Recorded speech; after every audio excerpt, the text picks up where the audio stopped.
Welcome to the Throttle Up Racing Network. And man, we got a special one for you tonight. Tonight, we're throwing it back like it's 1987. We are running the old school cars tonight. iRacing brought these on, the 1987 Monte Carlo and the 1987 Ford Thunderbird.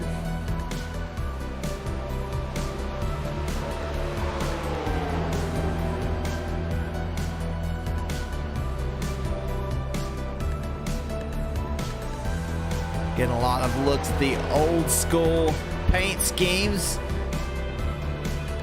as it is throwback week. We're getting ready to go qualifying. One thing that I've noticed, these cars are about 3 seconds a lap quicker. So we're going to see some faster times. The question is, are these guys going to be able to hold it on the track? These cars quite a bit different than what they're normally used to driving. See some already around backwards. So get ready to head to qualifying. Qualifying speed is going to be a lot harder. Of course, this is that same year that Bill Elliott set the speed record at Talladega, and that's exactly where we're at tonight. We're at Talladega.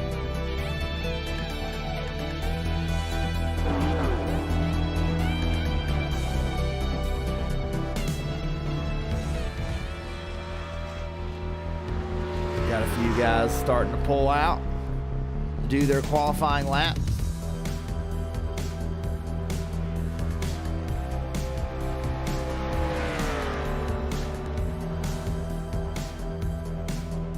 Brian Merle Jr. first up. Also, Dave Wright out on track.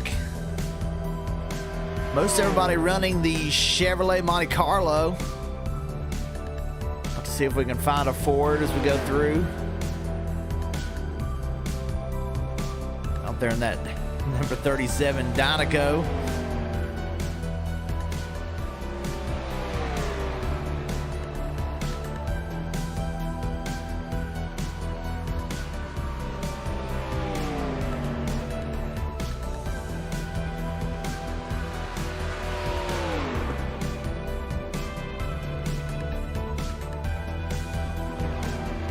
Cody Moore in the 52. He comes around to start his first lap. These guys are going about 210 almost into the corners. I mean, they're really flying.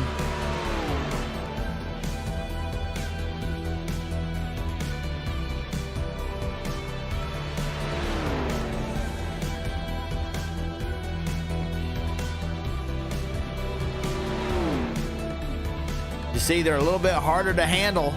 It's a lot different driving these older style cars, especially when you're used to the newer Cup cars. They drive a lot different. You wouldn't think that, you know, iRacing would be able to make them feel that much different when you're sitting in your home driving around on the same wheel in the same seat, but it does. It feels way different for each car, and this one is definitely right on par with that. Josh Hall right now sets the fast time. This Intensity Broadcasting, good looking ride. Designed that himself.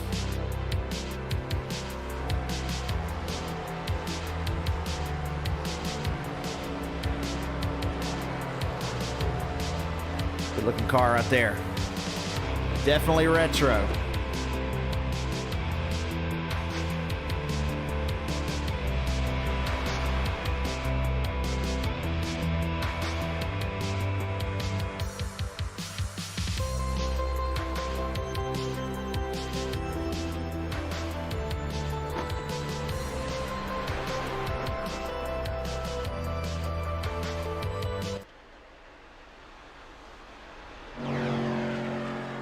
Carl Burke out on track as well. Currently second quickest, almost tied with Josh Hall, the pole sitter right now.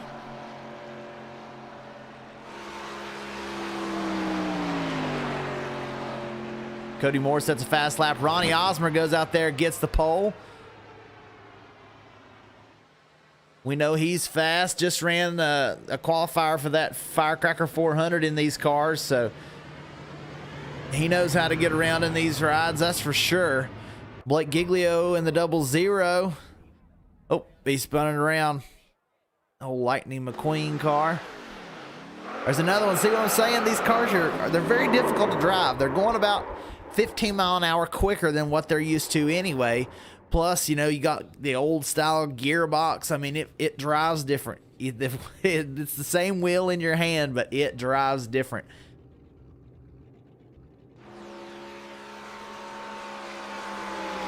Colin Willems out there in the old DW throwback, number 17.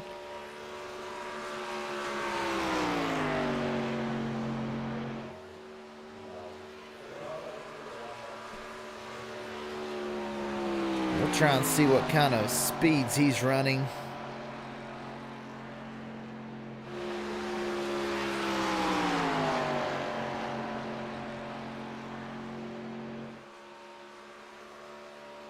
.200 all the way through the corner. And this is out there by himself, mind you. This is no draft, and he's running 208.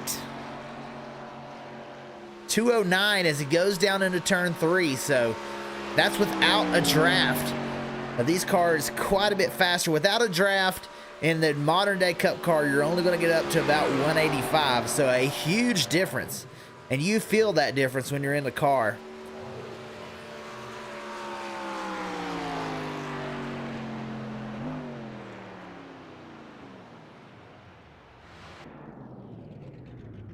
DJ Floyd 17th. See if we can get somebody who's just come out of the pits. Colin Willems knocks Osmer off the pole.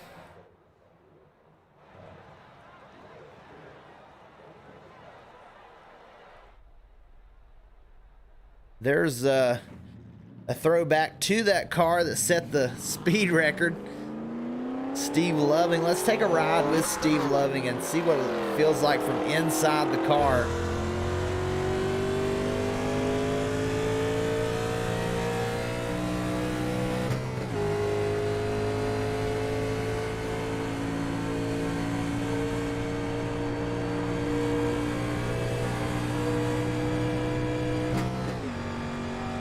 He's definitely got a much more old school feel inside the cockpit of this ride.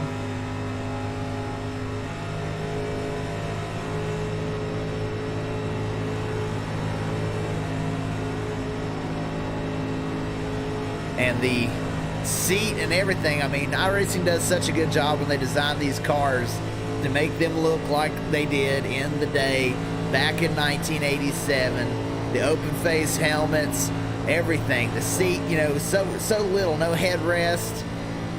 You know, it's just wild to see the difference between the new Cup car today and this old 1987 ride.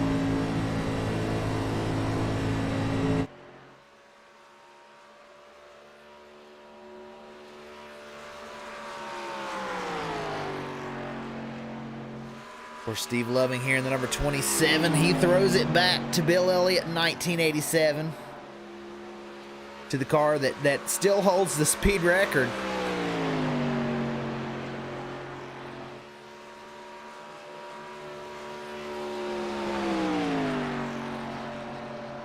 You know, and I'm not exactly sure what these guys are going to do once they get out there together.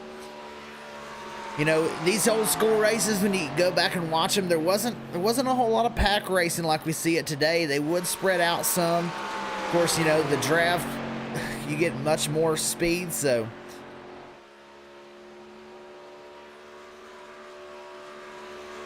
we'll have to see when they get bunched up if everyone's able to hold it together out there. I think that's going to be the deciding factor, to be honest.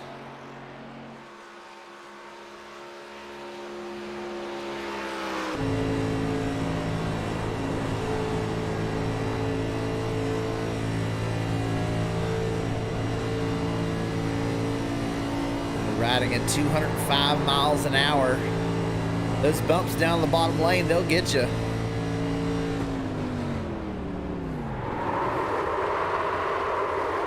Loving able to get 4th position, so a quick lap for Steve Loving. He's got about a minute left in qualifying. A lot of these guys choosing not to qualify. We've got 19 guys who did qualify. 8 guys who have chosen not to qualify and start in the rear of the field. That'll give us a 27 car pack, I believe, tonight.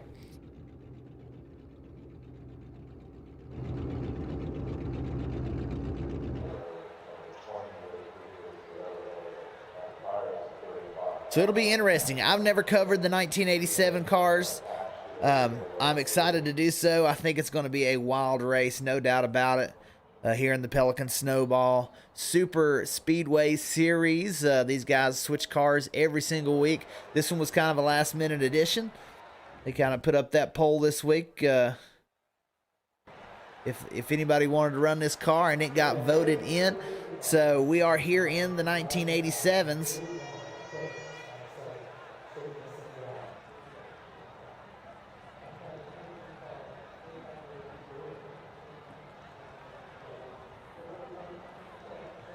As we get ready for race time, about 10 seconds left to grid.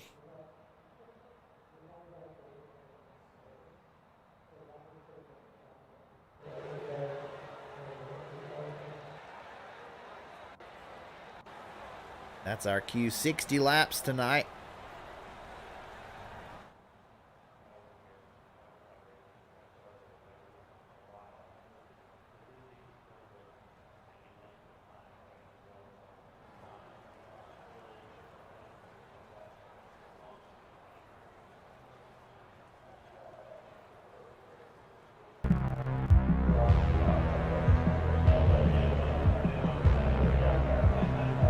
All right, let's take it through the grid here.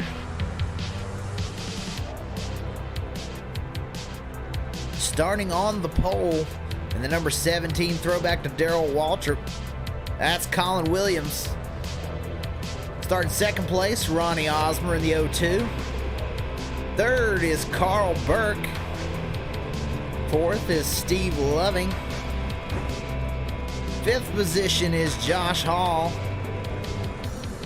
Sixth is Cody Moore.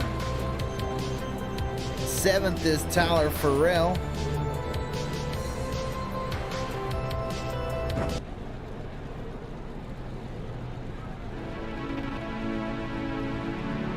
In eighth spot, Blake Giglio. Ninth is Tyler Lugo Vickery. 10th place is Joseph Wright. Rolling off 11th, familiar name Logan Hagerman. James Kunkel in the 48 car. Gonna start 12th position. Dave Wright in 13th. Tony Brennan starts 14th tonight.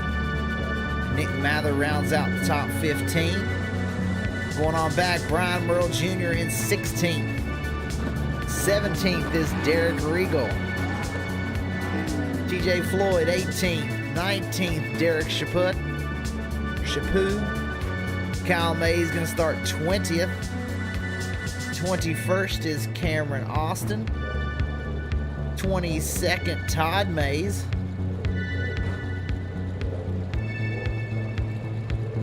Take a look at our grid.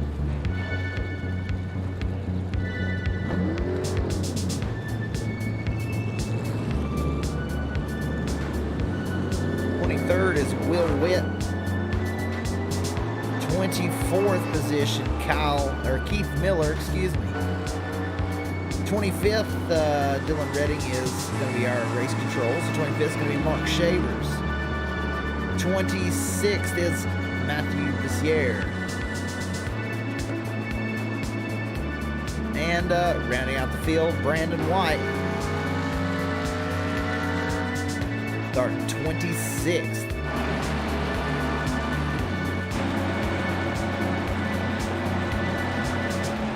And back to the front of the field.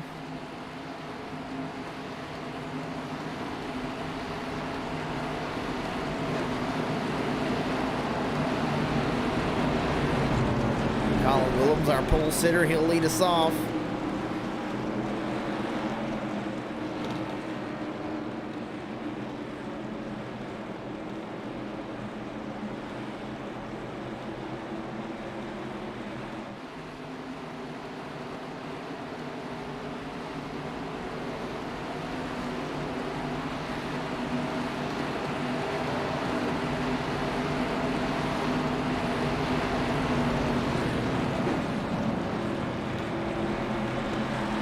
once again, it's going to be interesting. They ought to have like a 1987 pace car to go along with this. Got the old Mustang out there. So to be honest, folks, I'm kind of along for the ride with you all. We'll have to see how this pans out. You're seeing a lot of open face helmets out there. This is going to be an old school style race, no doubt about it. Colin Williams brings us down. Pace car is off the track. We'll wait for the green flag on the start, and after that, all the restarts will be on the leader.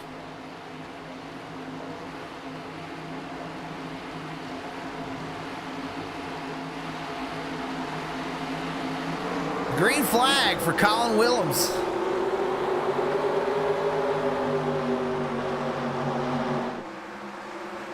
Osmer able to get a jump and out into the lead.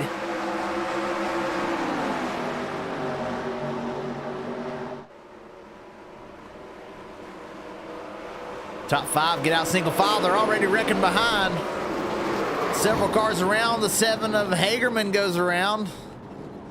Oh, hard into the inside wall. Several of these cars going to be using their fast repair early. Let's see if we can go back and see what happened there.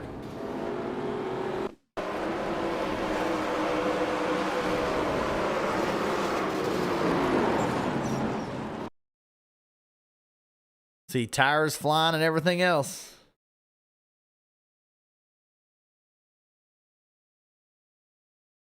The 18, the 29. Figure out exactly where it started. Looks like maybe the 29.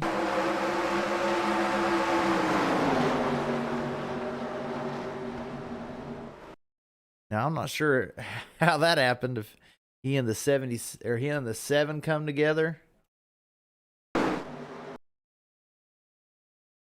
It looks like he checks up. The 7 tags him in the back bumper.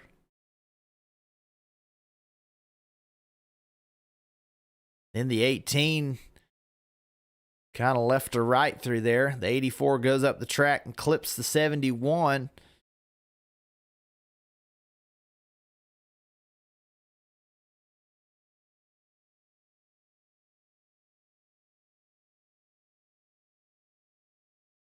They go spinning down the track. The 84 comes back up the track. Oh, into the side of the 86, the 37. There was that wheel. See, this damaged model is very realistic. You see the wheel bouncing down the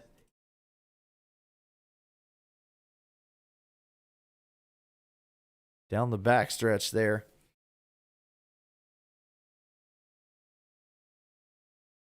See if we can get another look at that wheel.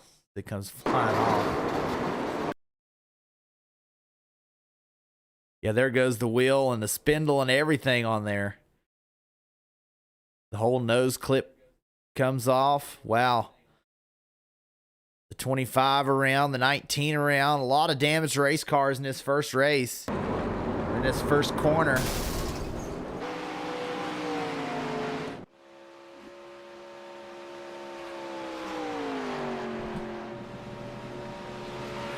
A lot of these guys having to take their fast repair early in this race on the first lap.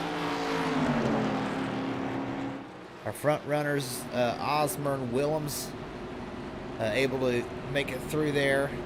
I think the top 10 or so were safe from damage.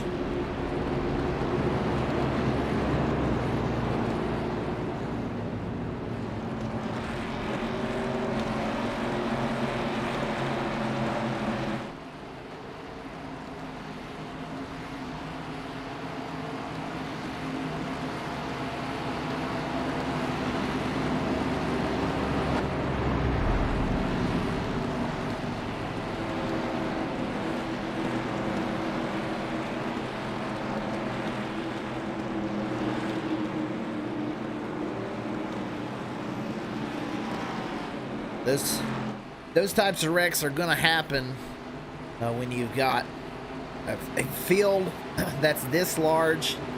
You've got all these guys out here in cars that don't typically race.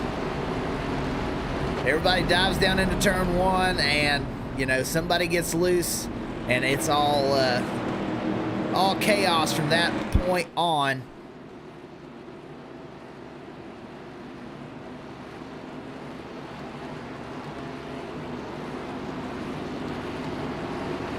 Well, I think staying up front, typically, you know, there's kind of two strategies. Either you want to stay up there in the top 2 or 3 and try to avoid all the mess, or you want to ride in the back and let everyone crash in front of you, give yourself enough distance that when everyone crashes, you can have time to stop or avoid it. I think the way to go here, seeing that wreck and how the cars just scattered all over the track, it may be best if you can get up there in the top 4 or 5 to try and stay up front and get ahead of it.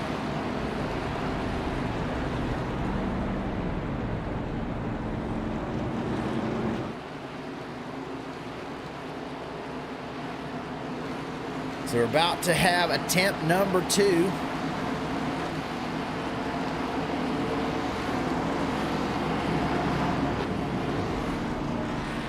Ronnie Osmer out front. Colin Willems out there in second.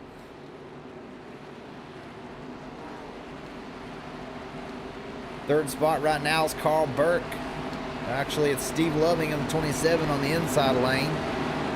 Carl Burke is running 4th position. 5th spot is Josh Hall.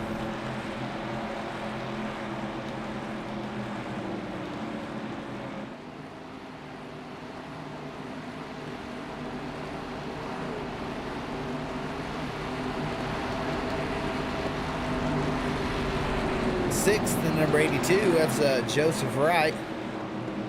Some of these guys, you know, this is kind of a last minute addition, so their numbers aren't right on the cars, so we'll try our best to keep up with who we're covering. He's got an 88 on his car, but it's Joseph Wright in the 82. Cody Moore just behind him.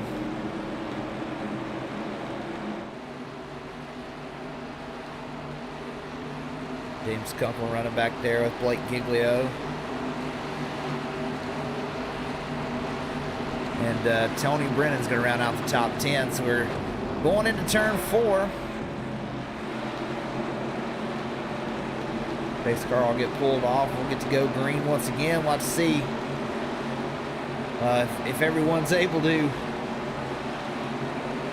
make it through turn 1 and 2. See if they can get this field spread out. I'm eager to see if these race like a 1987 Talladega race would race, or if we're going to see pack racing. Hopefully we get spread out some, and it's kind of a different experience for Talladega. Green flag. Ronnie Osmer takes off a little bit early there.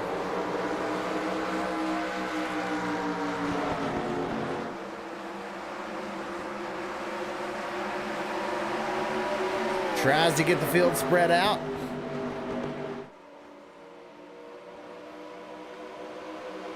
See if the rest of the pack catches him pretty quickly. Everyone able to make it through turn 1 and 2.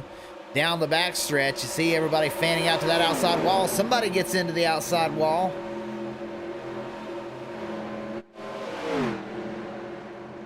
Not sure who it was.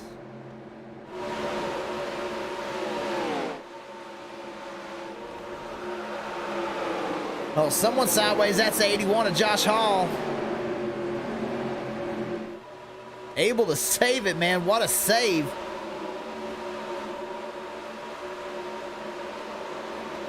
As he's trying to get back up to speed.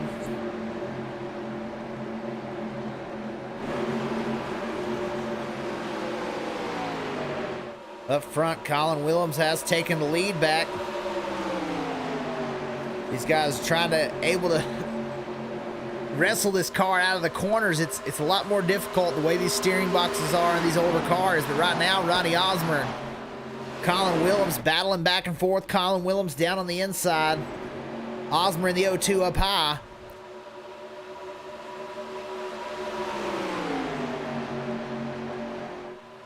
We are seeing the field spread out a little bit, but this top group, they're getting some drafting going on. Blake Giglio in the 00 trying to push Colin Willems.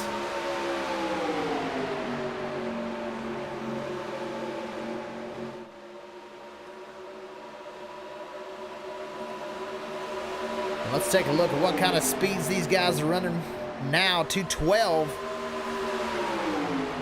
As they go into turn 3, 218. 218 mile an hour. And caution on the speedway.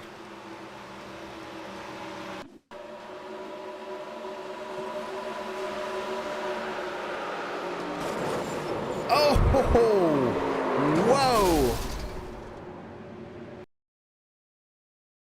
That was difficult to watch. I'm glad we're out racing.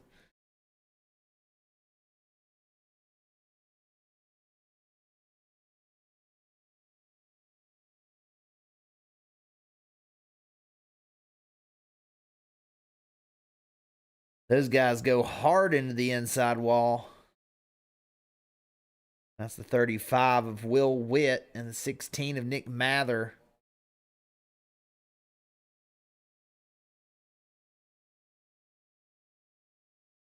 This is from the in-car of Nick Mather.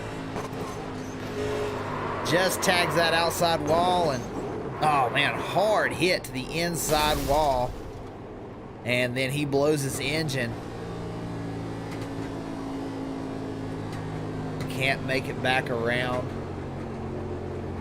That's why the caution is out. Let's take a look from our chopper cam. Maybe we can get a little bit different perspective.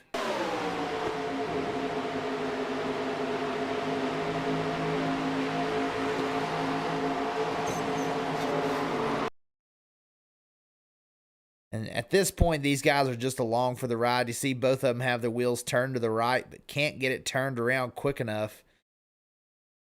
Serious contact with the inside wall.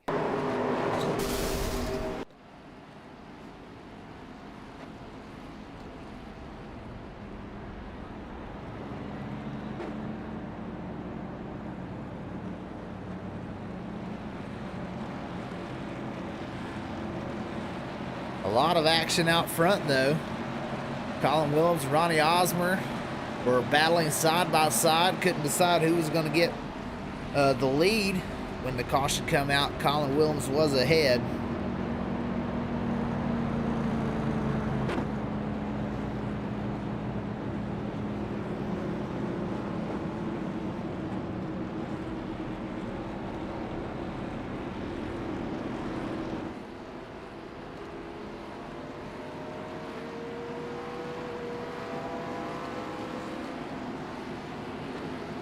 Double zero. Let's see if he's choosing to pit here.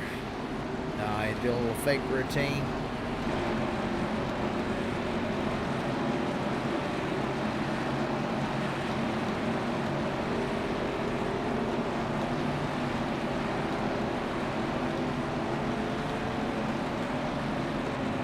We are here in the Pelican Snowball Series, the Superspeedway Series. And if you want some entertainment this week, you've got to go check out the Logan and Cody show. Last week on episode 4, I got to do an interview. Josh Hall, who's in this race as well, did an interview. A league that I run gets a special segment in there. All the iOS and this league gets a special segment in there. Go check out the Logan and Cody show.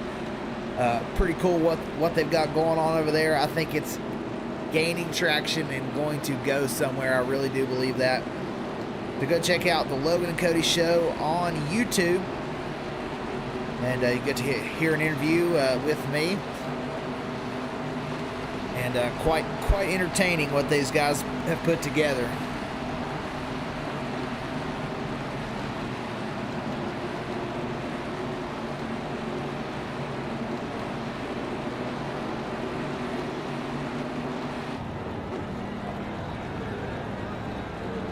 See just how many bumps there are. These cars jumping back and forth, but they're going to get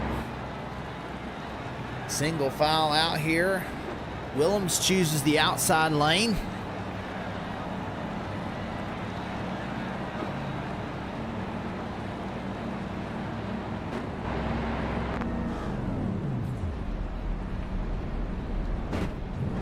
You can hear him shutting off the car. Trying to save some fuel, Colin Willems. I don't think there's any way you can make it 60 laps. I think these guys are just trying to stay out front for as long as they can. But with the amount of cautions that we've had, I mean, it's possible. We're 2 cautions in the first 10 laps. So anything is possible if you're saving a lot of fuel on these caution laps.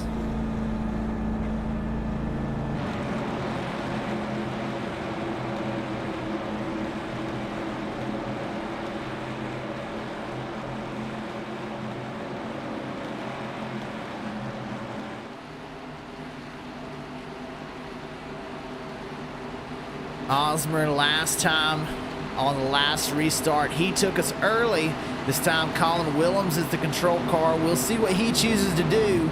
Is he going to wait for the green to fly, flag to fly, or is he going to go early and try and spread this field out like Osmer did?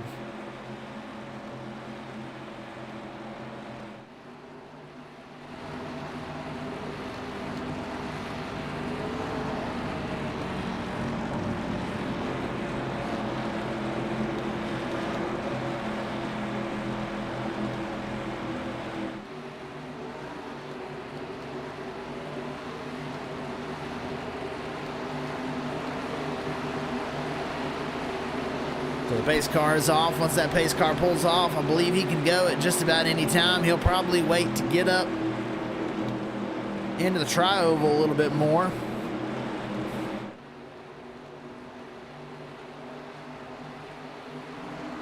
There he goes, green flag for Colin Willems.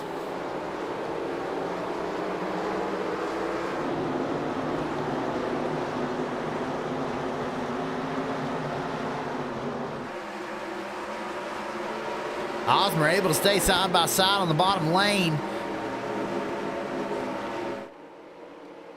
No help for either one. Colin Willems may be able to power around on the outside.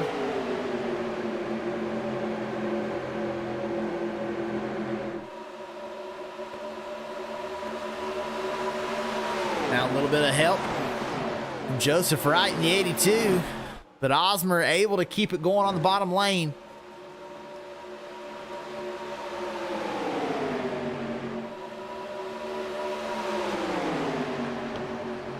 Now Giglio moves into second. Osmer first, Giglio second. Willems drops back to third position. You see Steve Lovin had to drop out of line there.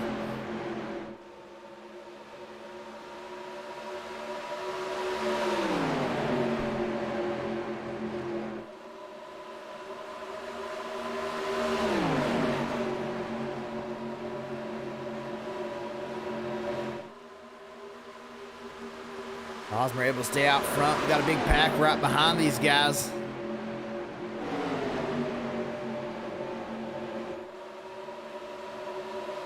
Several cars right here all together.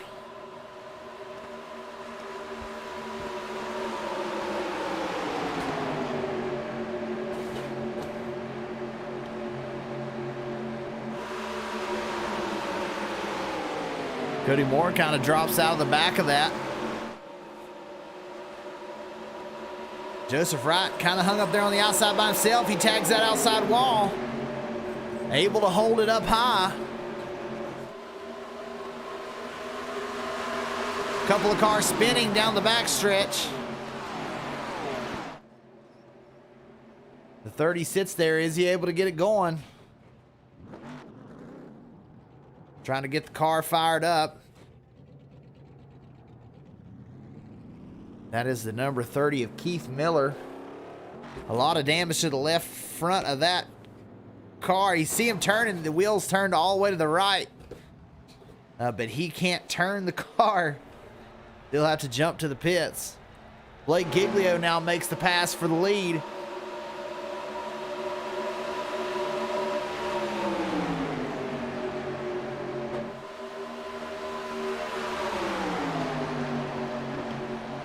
Colin Willems right behind him.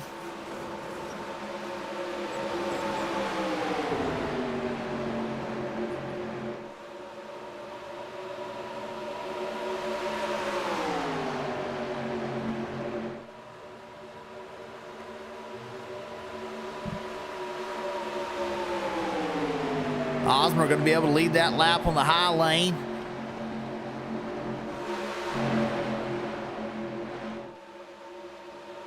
These guys are being able to kind of get a pack going, two distinctive lanes.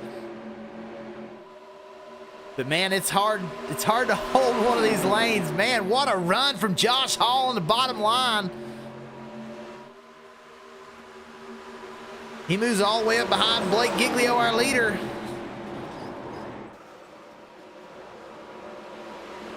Several cars into the corner a little bit too deep.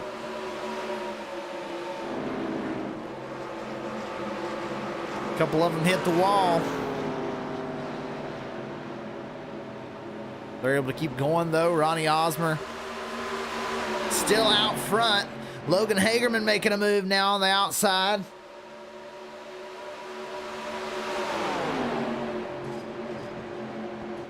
Oh, and you see a lot of these guys, when they come off of turn 2, they are hitting that outside wall, not able to hold it down.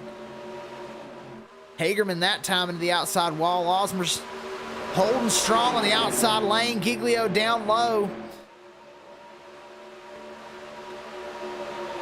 All the help right now is with Giglio.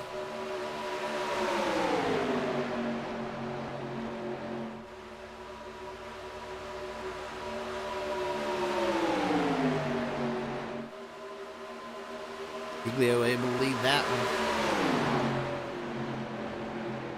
6 cars fighting for the lead.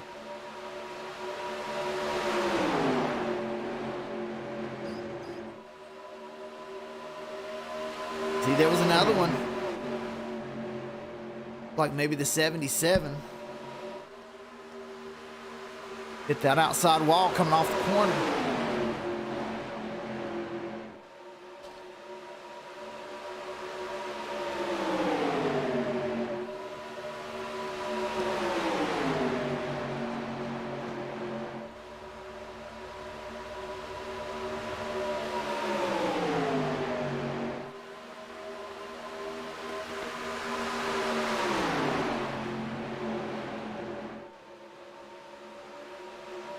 Osmer able to get down to the inside.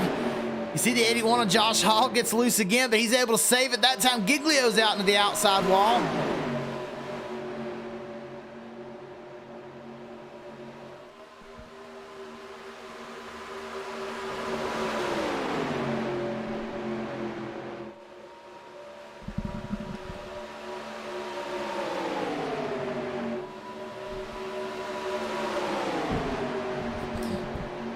And Osmer out front by himself right now.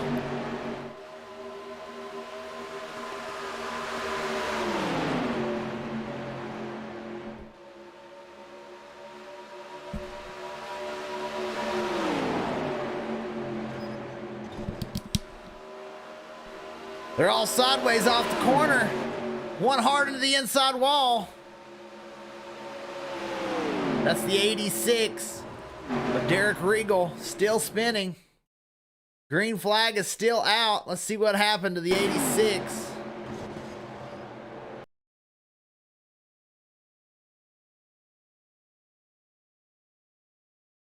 Tag that outside wall. And another one hard into the inside wall. A lot of damage. These cars are carrying way more speed than what we're used to seeing in the normal Cup cars.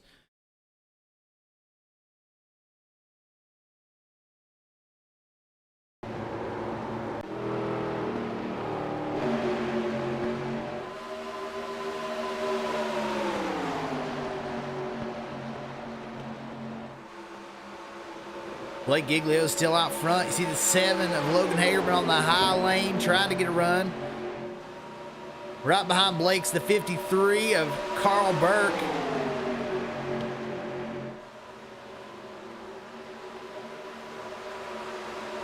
Oh, and they shuffled the 00 into the middle lane. Logan Hagerman with a big run.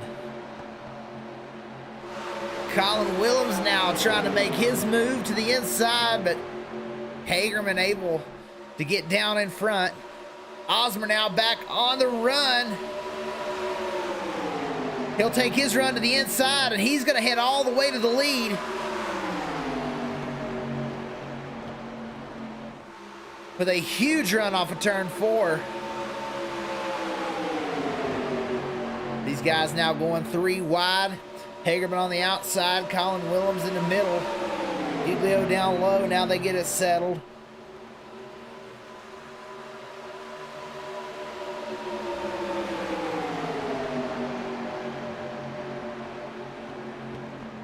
We've got Eddie Morris in the chat giving a shout out to Grandma Hagerman. I think she'd be proud. Logan holding it in the top 5 right now.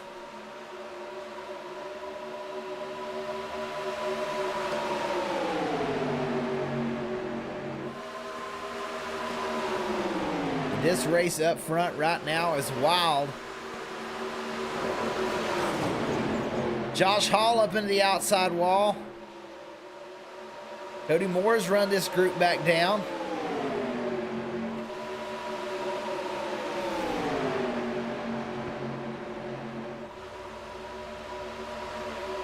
Oh, Willems sideways. Giglio doesn't, hell, he does tag him a little bit.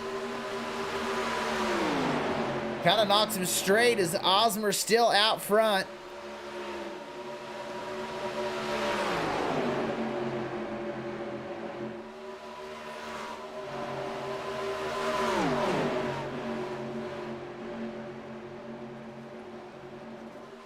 Guys beginning to run down the 65 lap car of Tony Brennan.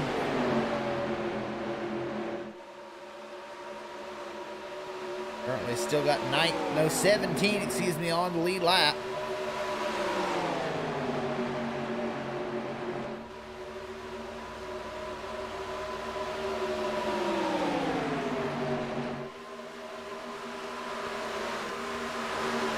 Osborne kind of was able to gap these guys for a little bit, but now they've run him back down.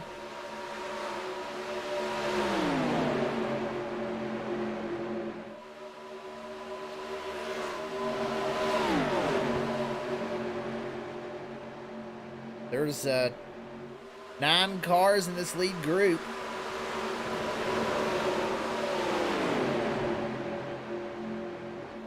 Number 86, he's a lap down.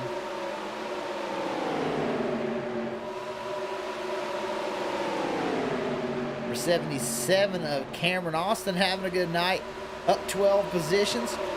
Currently sits in the 9th spot, just kind of riding at the back of this lead pack. That's exactly what he needs to do.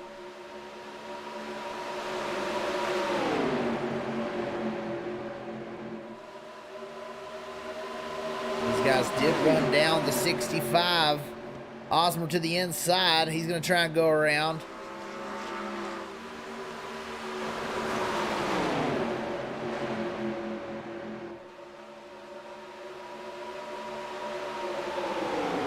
Hagerman's made his way back up into 4th. Oh, a slow car.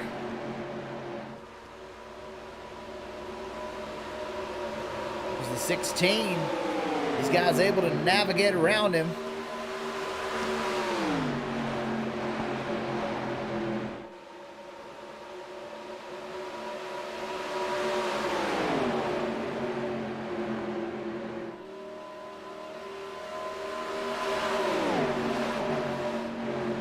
This lead pack has really pulled away from the second group, right now led by Tyler Lugo Vickery, and these guys battling side by side.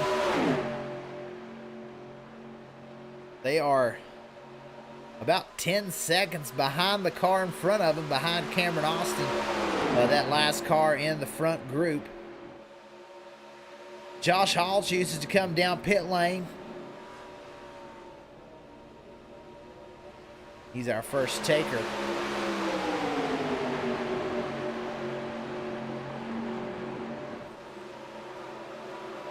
Hagerman trying to get a run on the outside of Colin Willems. Takes a look to the inside. Now a caution. And it was the 52 and the 77 who were right at the back of this lead group.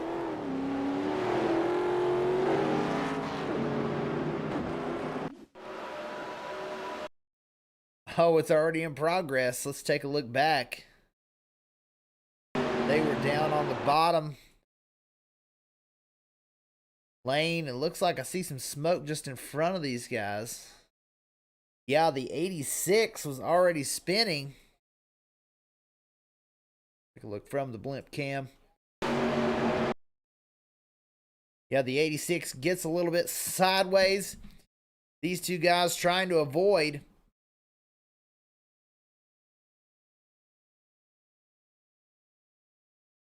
'77 didn't quite check up as much as the 52. Or got back into the gas a little bit early. And tags the 52, sends them around.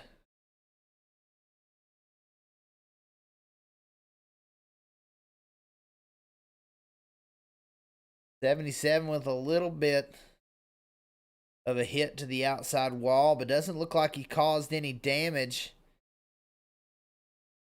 I think these guys may have escaped with relatively light damage. '77, another hit into the outside wall, but you're not seeing a whole lot of damage from that. Not sure what that's causing to his engine.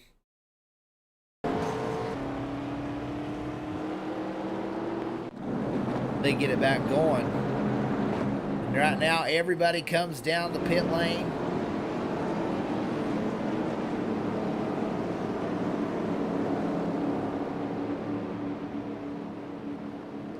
And if he can get back around here, the guy who may benefit from this is the 81, but he's still on the back stretch.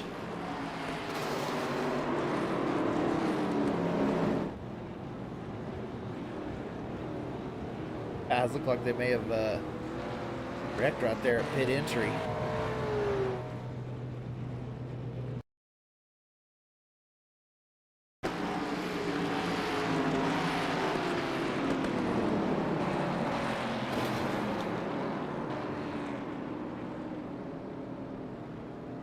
That was the one that went around.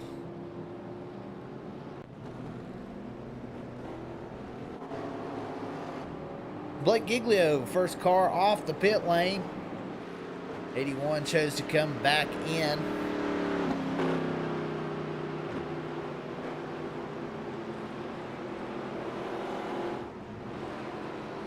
Colin Williams second. For 17, Ronnie Osmer come around out of the pits in third. Carl Burke in fourth, and through all that, even though he just wrecked, Cody Moore able to get up into the top five.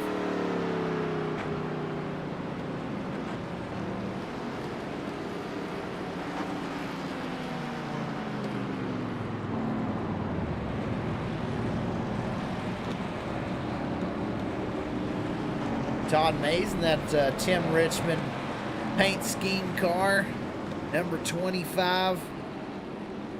He's moved his way up into sixth. Has gained 16 positions since we took the green flag. Todd Mays, big pit stop right there.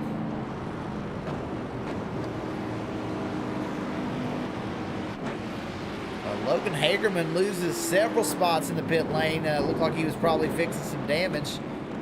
I believe he come up on the pack there a little bit quicker than he expected. But Hagerman will drop all the way back to 13th spot.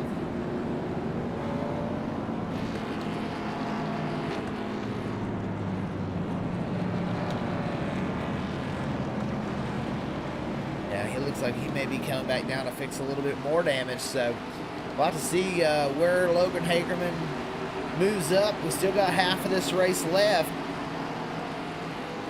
Plenty of time to move up, but like I said earlier, you really want to be in front of the crashes, and he has been to this point, but now he'll be back in traffic. Currently sits 15th, so we'll see. He comes back in to top off fuel. May be able to try to make it from here. We'll see. Back in the pack, doesn't hurt to try.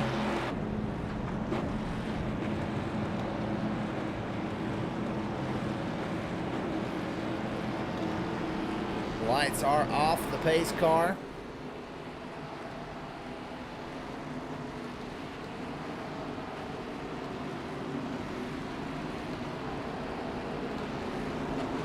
Blake Giglio going to be the control car on the restart.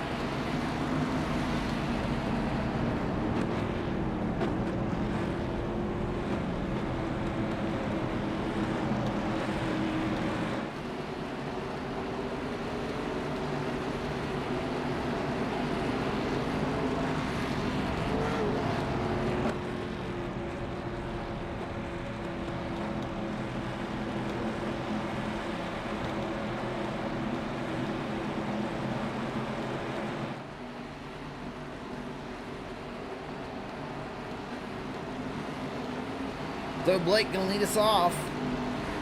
Osmer's been in the top 3 all night long, currently sits 3rd. Colin Williams in the 17. Man, those two have been battling back and forth. Blake finally able to get out front now. Let's see what he's able to do with it.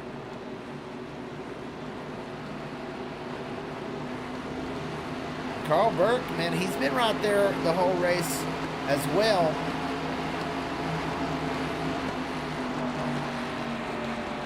These cars off.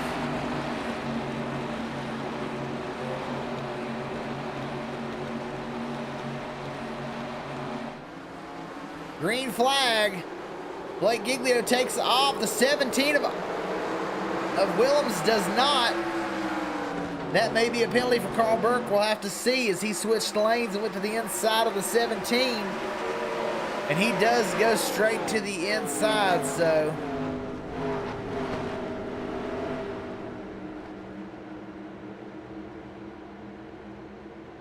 interesting there. Not sure what happened. He's chose to jump back to the pits and tow.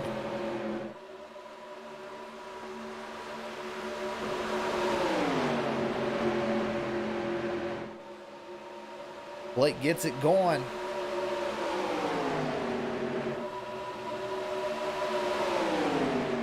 Followed around right now by Ronnie Osmer in the 02. The 17 gets a big run.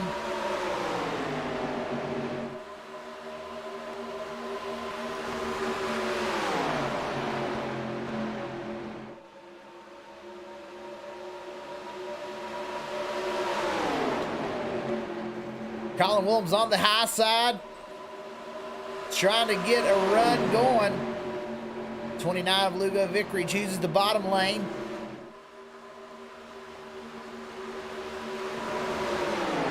Man, these guys are sending it into the corner. You see when they drive it in there so hard, they go right up that track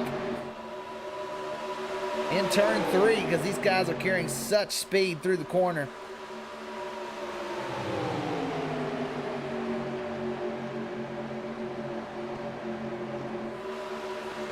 Williams, man, he gets a huge run, but just nowhere to take it. He gets up there by himself.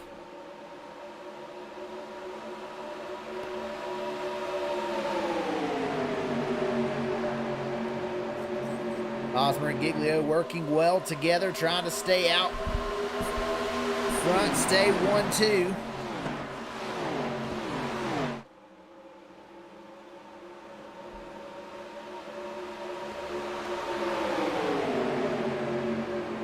And Osmer to the inside. Giglio moves up high.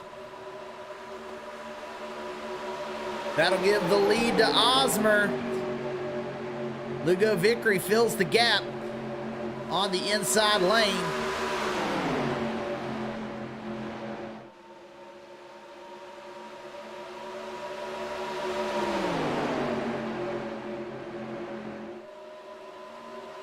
These guys have been doing a good job of holding it green.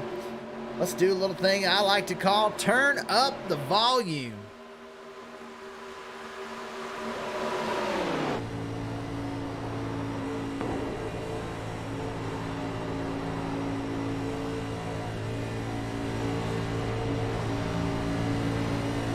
And a caution on the speedway. We'll have to hold on the volume turning up.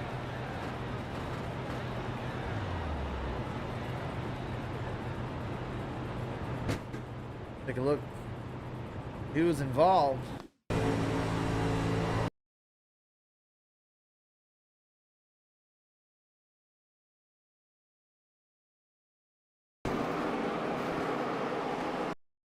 Like maybe the 81. Josh Hall. 49 of TJ Floyd.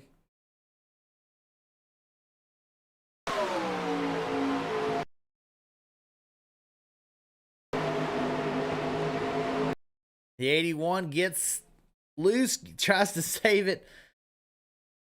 Comes down the track right in front of the 49. Will Witt able to get it around on the high side, man. Evasive maneuver by the 35.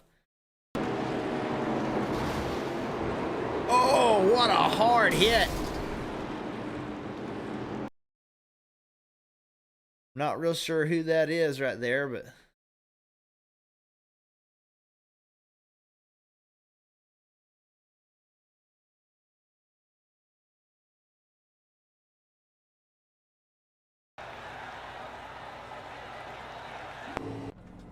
Man, some hard hits. Everybody coming down pit lane.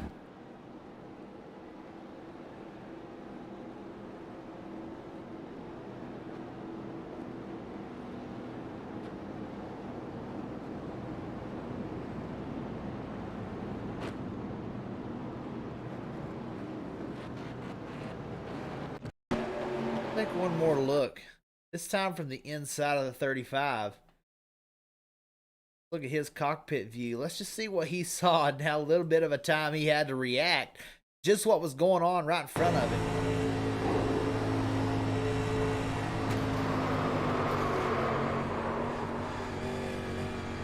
Will Witt able to keep it going.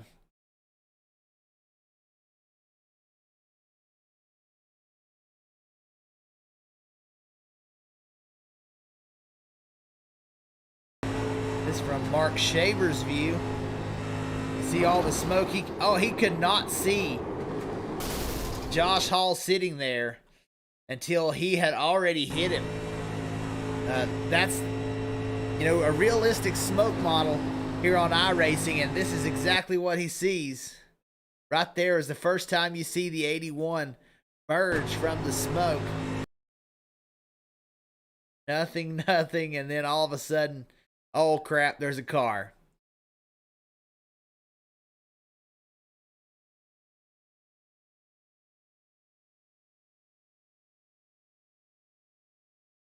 Take a look at it just one last time. Full rate of speed. You see the one car. Did not see him sitting there. Man, come in hot.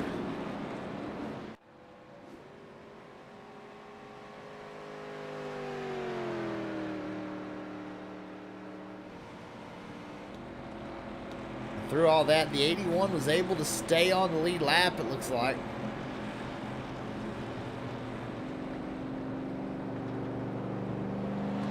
Maybe waiting for some of these guys to catch him.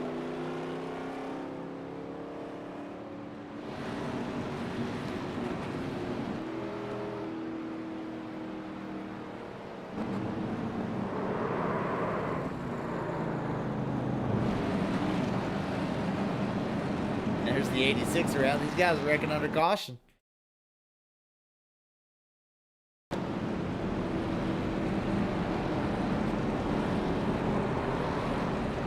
don't know if he just locked the front brakes up or downshifted too early or what happened there, but the 86 goes around.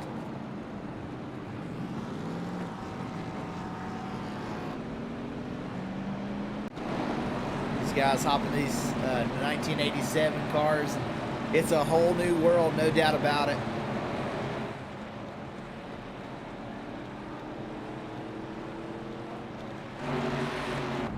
The Derek Chaput right now is our leader. He stays out when everyone else pits. Tyler Lugo Vickery in second position.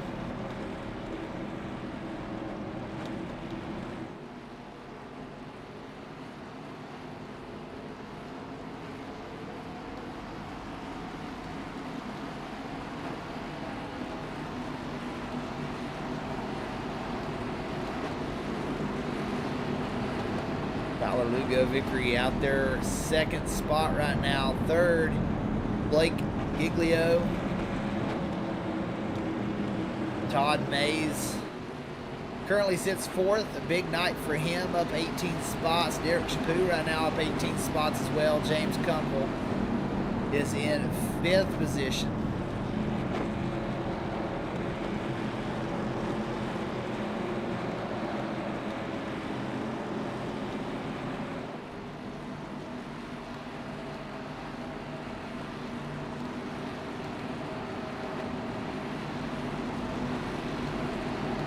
When we go green, there'll be 23 laps to go.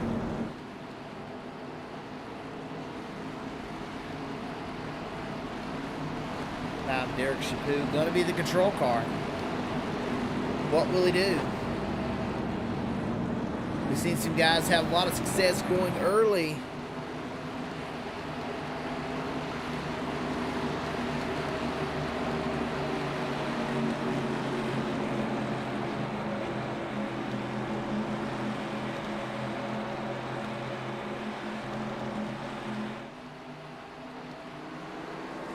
Green flag.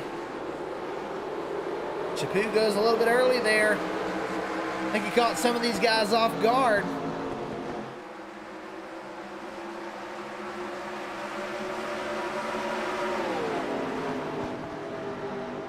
Giglio, Lugo, Vickery side by side for 2nd position. Everyone else kind of settles out in the top 10.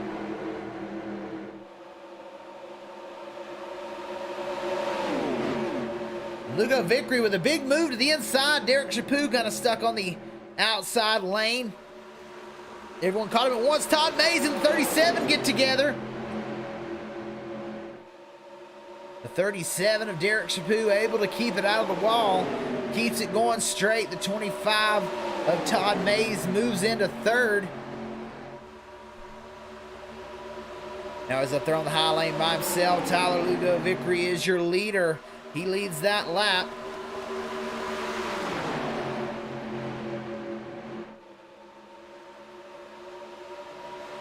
Hagerman's now found his way back into the top 10, up to 7th. Oh, there goes the 37 of Chaput off the outside wall. Spins to the inside with the 77.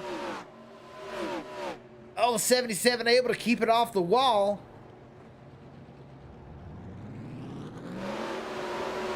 Chaput keeps it going. Let's take a look back at just what happened there.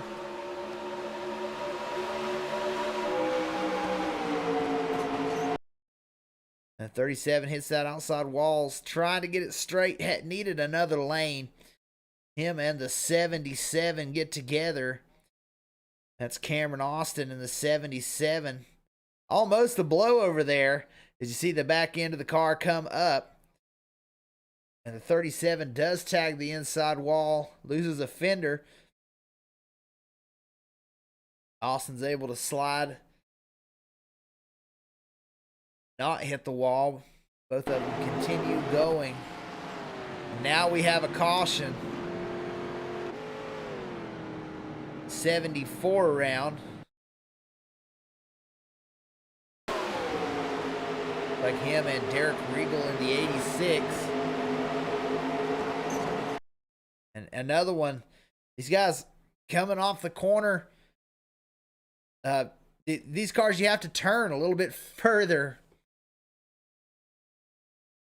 And they get up into that outside wall. This is 3rd or 4th time we've really seen that happen. Another wheel comes flying off.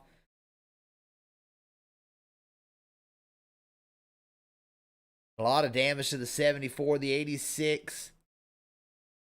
Quite a bit of damage. Derek Regal as well. 74, that's Brian Merle Jr.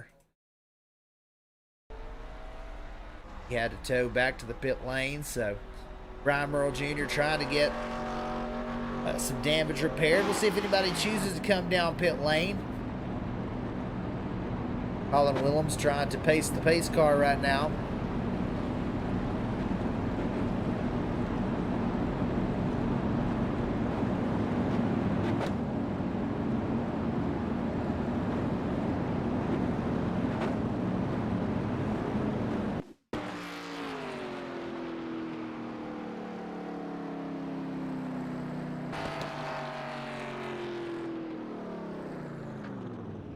77 chose to pull over.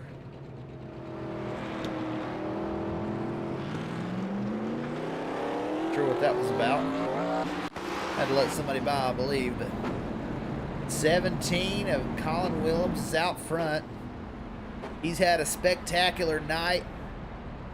Has led a lot of laps. Ronnie Osmer chooses to pit. Well as Blake Giglio, so these guys going in and getting a set of tires. Blake Giglio already off the pit lane. Osmer just takes 2. Steve Loving now moves up into the second position in the number 27.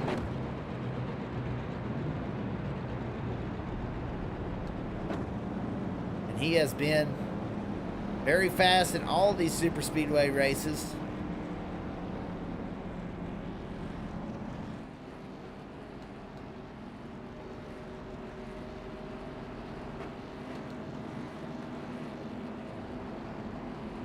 Logan Hagerman has moved back up into the 3rd spot. Getting the in-car camera of Logan Hagerman.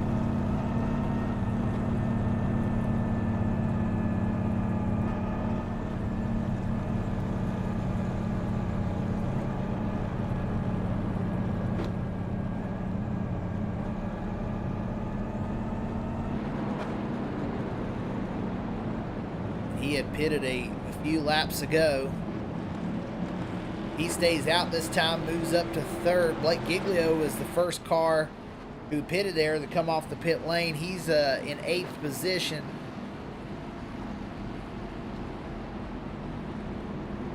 And Osmer took 2 tires there. That may come into play. I'm not sure with these 1987 cars just how much of a difference that tires make.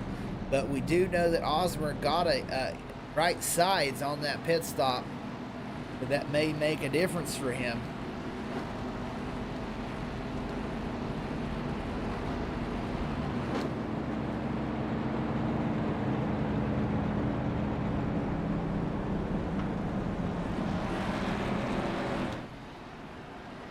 Colin Willems staying to the right side of the pace car. That may be an indication that he's going to take the high lane on this restart.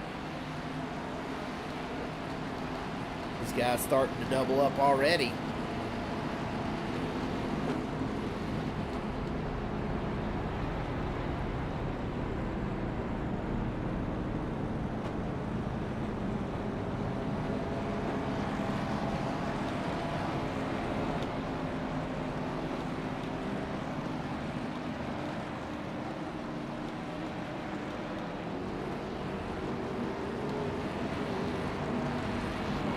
Pace lights on the pace car are off. He does choose the outside lane. Now somebody we haven't talked about a whole lot tonight is TJ Floyd in the 49. He's been real solid in all these super speedway races. But tonight has been a different beast, you know. And he's been mired back in traffic all night long. This is his first opportunity to really get up front and see the front pack. So we'll have to see if TJ Floyd can make some noise here in these closing laps.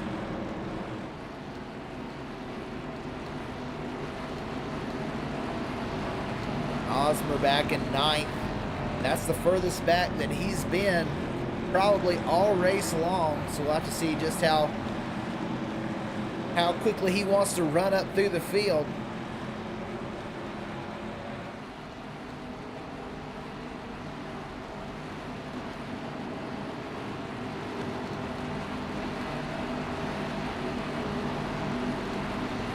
Lugo Vickery, he was making some moves as well in that last run. So the guys who've been leading most of this race currently sits 8th and 9th.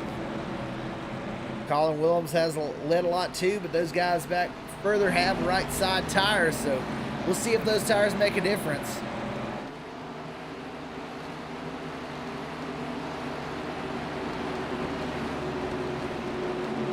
Pace car's off, now waiting on Colin Willems. 17 in the high lane. There he goes, green flag, and you see a couple of guys jump sideways. May have had to get off the gas, the 49. Big gap in front of him. I don't think these guys were quite ready for him to go so early.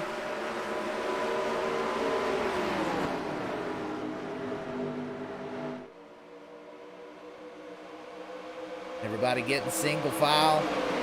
Trying to run down the leader, the 17 of Colin Willems. Will these guys blow right by him when they run him down?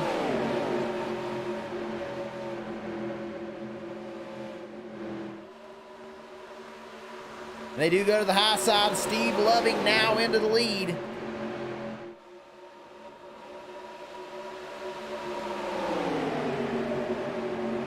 Hagerman on the high side. He'll move into second. Willems drop back to third on the bottom lane. Osmer already up to sixth position.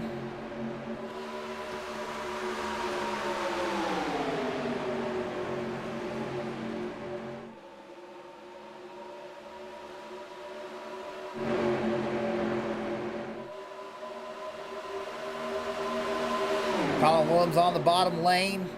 Loving and Hagerman on the outside. Osmer now makes a move up the middle. He'll go around Williams and move into the second position. Osmer a little bit loose, able to hold it, but he's still loose. Man, he is wheeling that thing. Osmer takes the lead again.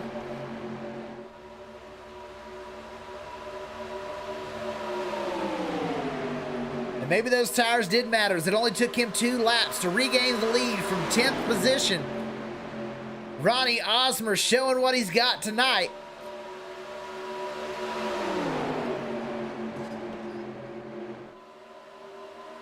More guys getting into that outside wall. Now the 27. But Steve Loving trying to battle back. 3 wide, Hagerman on the outside lane. Hagerman into the outside wall. He goes around in front of Will Witt.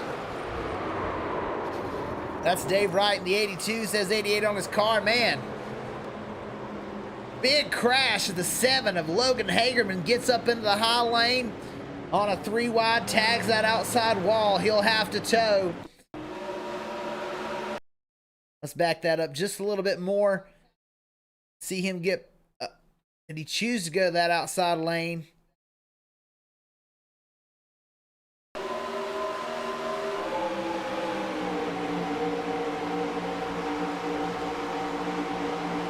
See, Blake was going to go with him, but chose not to. And there the 7 gets into the outside wall. He's trying to get off the wall, and when he does, it kind of sends him down an entire lane and trying to save it, and he comes right down, right in front of the 35 of Will Witt. There just wasn't anywhere for Will to go that time around. The 77 damaged again. The 82 of Dave Wright. That time, looks like Josh Hall with an evasive maneuver. Does he make it past the 77? Looked like there may have been a little bit of netco damage there, but the 81 does make it through. Another big hit for the 7 right there.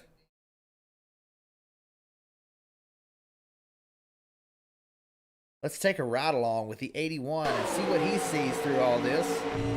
From the cockpit camera, this is the inside of Josh Hall. See what he's looking at. He sees the 7 into the outside wall.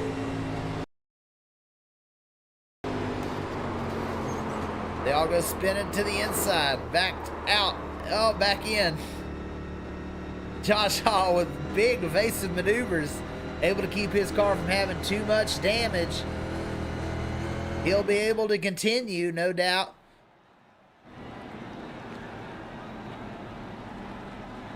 Ronnie Osmers. He jumped through that field so quick. So these tires may matter. Tires typically don't matter that much at super speedway races. But in this 1987 car, they got a different kind of tire. A different tire model. And these tires look like they are wearing after a few laps. So just a set of right side tires may have made a huge difference for Ronnie Osmer in that 2-lap stretch and moves from 10th to 1st.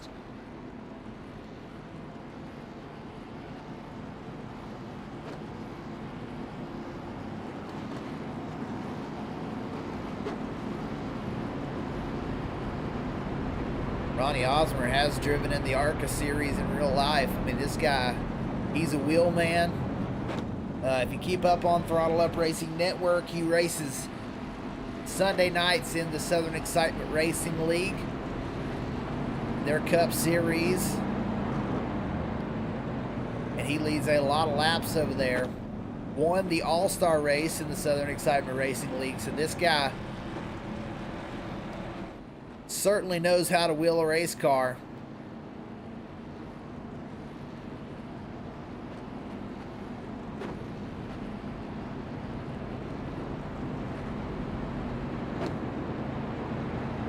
We saw it right there when he moved from 10th all the way up to 1st in 2 laps. That's some impressive driving.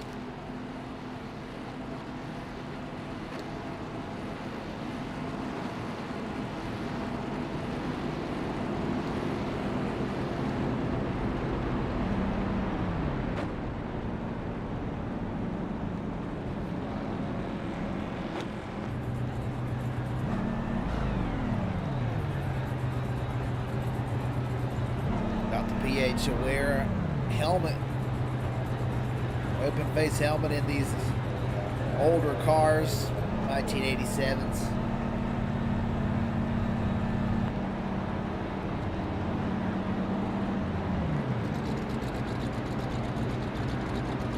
You can hear the engine sound, just how mean that sounds. That's American muscle right there.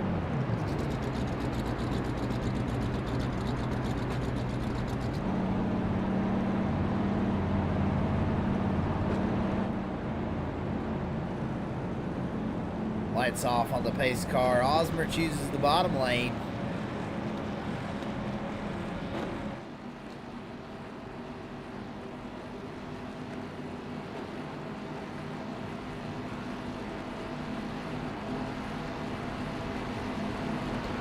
When we go green, there'll only be 11 laps remaining.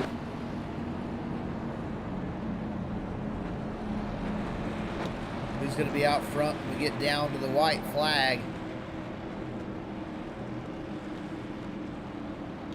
Still got 13 cars on the lead lap. Several cars are out of this one.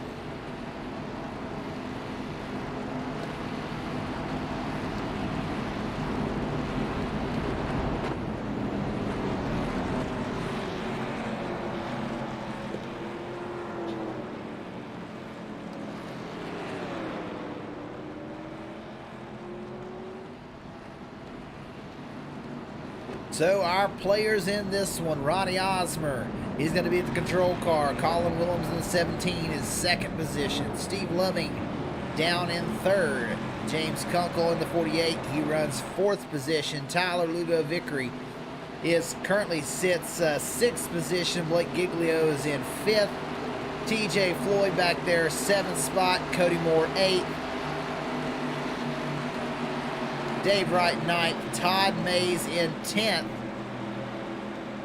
Let's go back up front. The 0-2 of Ronnie Osmer will give us the green flag. He got going, but I think he had to lift a little bit. He spun the tires. That's going to allow Colin Willems to be side by side.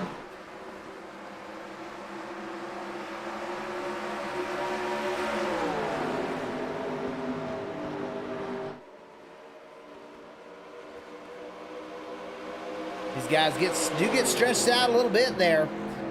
The 17 on the outside. They're going three wide. Steve Loving trying to come up the middle. No, he goes to the high side. He gives Colin a push. Blake's on the inside. Got one around in the back.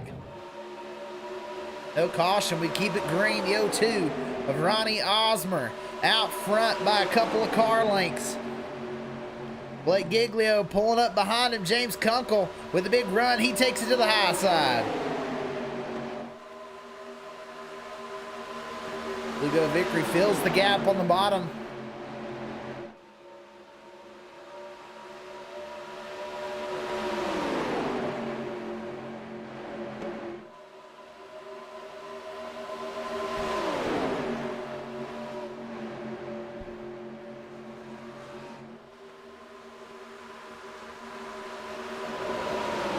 Kunkel up on the high side, leading the outside lane. Willems has kind of been mired back in traffic. They both get loose. Oh, somehow they don't touch. 48 does get up into the outside wall, though. He'll lose a lot of momentum. He drops back to 11th. As several cars still running him down.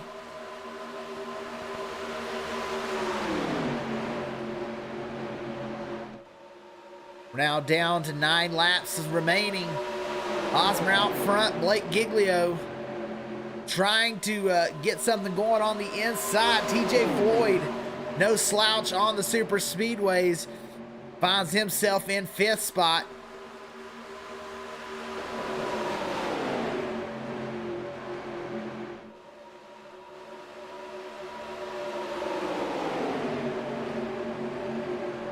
Cody Moore, he's trying to make a move to the high side. Willems with a little bit of a block there. Causes the 52, probably had to lift a little bit. He'll lose a little bit of momentum.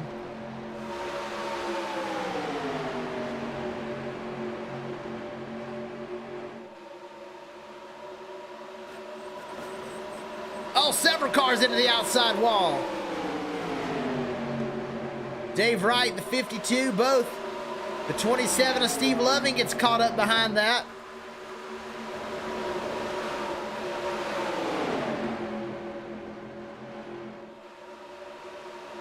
They've got a lot of work to do in these last 7 laps, so they're going to try and catch the lead group again.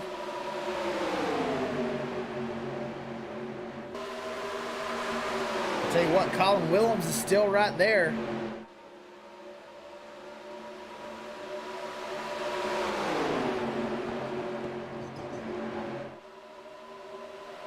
Almost off of every corner, these guys are touching that outside wall. These guys are pushing harder than they've been pushing all night long, trying to find their way back up to that top group. But right now, the top 3 are trying to pull away. Colin Willems sits in 4th.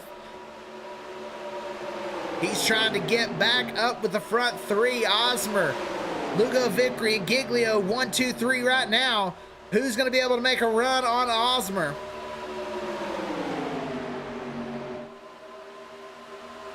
And the 77 of Cameron Austin, been involved in a couple of incidents, but he finds himself up to 6th position, battling with Josh Hall. Josh Hall also has wrecked a couple of times in this one,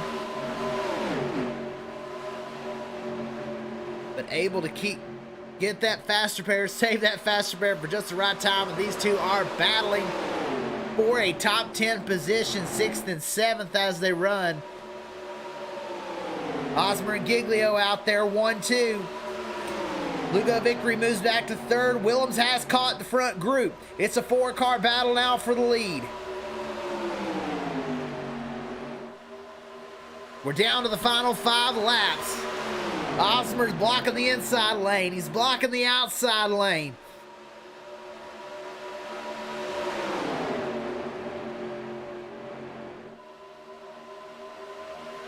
They're single file. Blake with a run. Moves to the inside. Can he get side by side with Osmer? He's got a nose to the inside. Osmer up the track. Osmer all the way against that outside wall. And man, that creates a big run out of the corner. They're still side by side for the lead.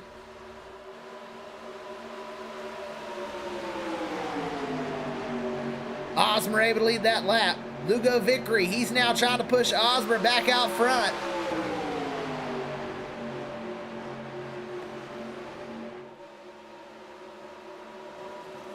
And there's that 77, Todd Mays into the outside wall. The 77 of Cameron Austin's now moved into 4th. A huge comeback for him. The 84 goes around. Dave Wright around on the backstretch. No caution.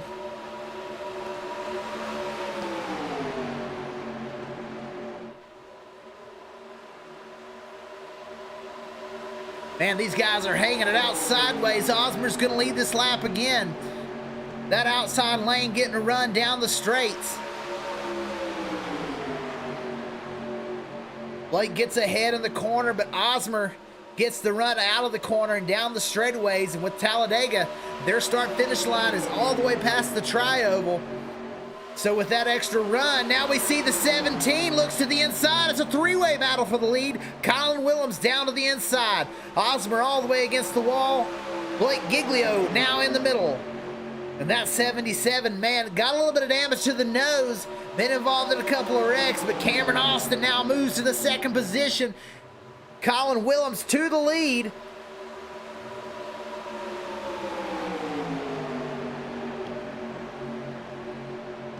Blake stuck in the middle. Oh, he tags Osmer. Osmer around. Blake around. Oh, TJ Floyd hard into the outside wall.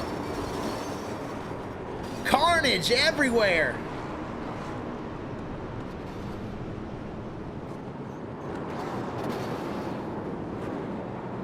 Cars are still crashing. The 02 looks like the 52.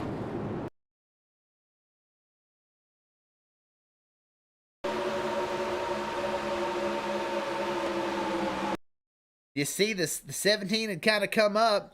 The 00 had gotten a little bit uneasy in the middle lane, gets it back going, but the 02 looks like he may have come down a little bit. He's all the way down, almost into the dashed lines. He and the 00 come together regardless. The 81 of Josh Hall, he gets involved. TJ Floyd, I thought he was going to make it through, but the 00 gets sent back up the track by the 81. Todd Mays gets clipped. The 27 of Steve Loving. The 65, it's Tony Brennan. All these guys, big heavy damage. The 02 again into the side of the 25.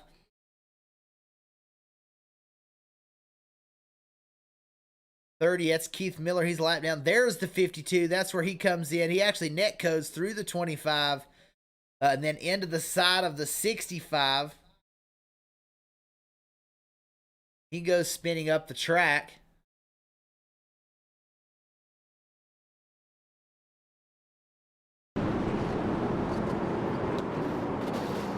Then Osmer gets clipped and sent into the 52. So, man, a lot of damaged race cars. That was our big one, no doubt about it. Cody Moore, you've left your hood on the back stretch.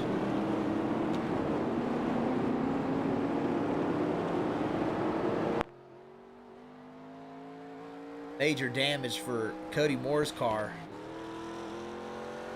Get a look at the engine on this thing. He's able to make it back to the pits, but I think that's as far as he's going to be able to make it.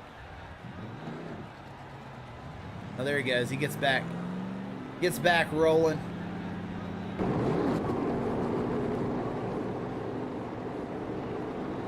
All these guys just now getting back around to the pit lane. That's the 27 of Steve Loving. Tremendous amount of damage to the right front of that car.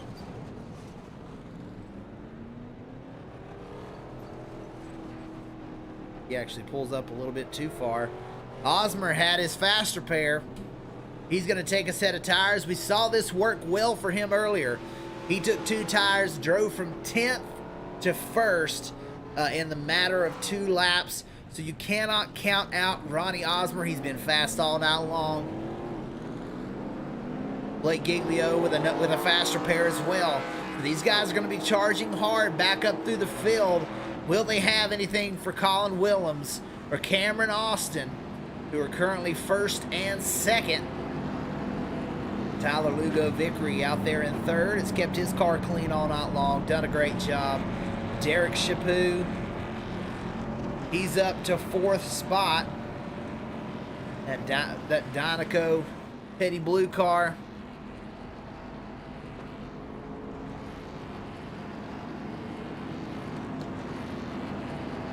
lot of these guys getting in there and taking their faster pair. Todd Mays was involved in that last crash. Looks like he's got a fresh car.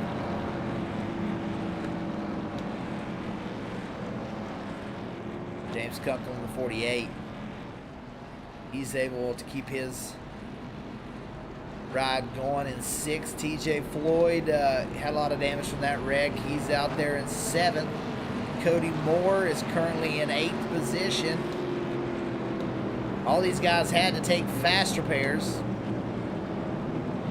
but I don't think they took tires. Blake Giglio, he sits in 9th spot. Steve Loving, he come in. We saw his car, the whole right side was gone. Dave Wright in the 84 currently sits 11th, and there's Ronnie Osmer. We know he took a set of 4 fresh tires, and I think that that's going to make a difference. I really do. We saw him weave through the field once. I really think Ronnie Osmer's got a shot still, even though he's going to restart 12th on a green-white checker. This should be our first overtime attempt. Colin Williams chooses the outside lane.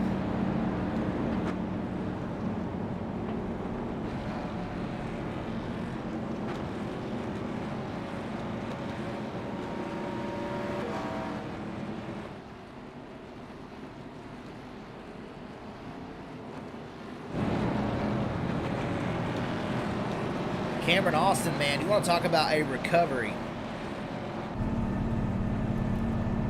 He has had one heck of a recovery tonight. Involved in a couple of incidents. Finds himself up here in 2nd position. And he drove through the field. I mean, he got up here before all that crashing happened. And he had moved into 2nd before all that happened. He has earned his right to be in 2nd spot. We'll have to see if he's able to hold on to it. As you know, things get wild on a green-white checker.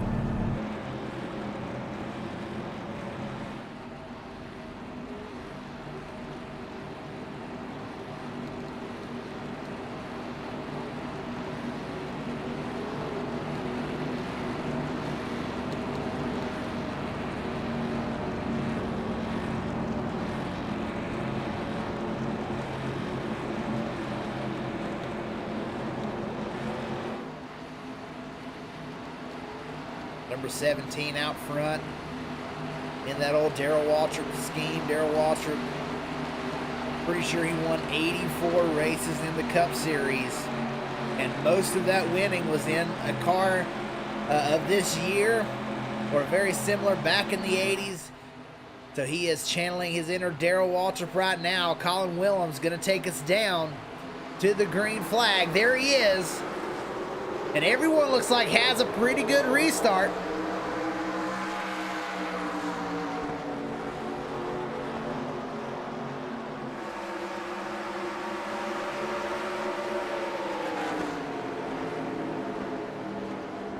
Two laps to go. There they go, spinning the 37. Oh, everyone up into the outside wall, and that looks like that may have involved the 02. And another major incident.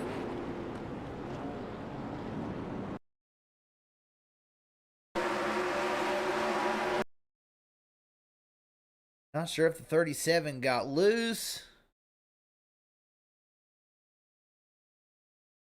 Well, what exactly happened? He's trying to get down into a gap, it looks like, and there just wasn't room. Comes down in front of Todd Mays, and looks like Todd tried to check up, but there was just no room there, and Derek Chaput goes around into the 49, and Osmer, a lot of damage, as well as Blake Giglio. Those two were fast all night long, so that may be the end of their race, or at least their end of their chances, and the 02 and the 00 come together again.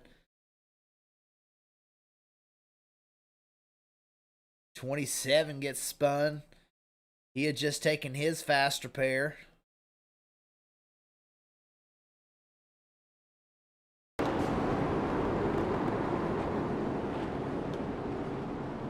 Not a whole lot of damage to the 27. He may be able to continue. So another big crash. I think this will be our second attempt at overtime. Colin Williams, man, another great restart.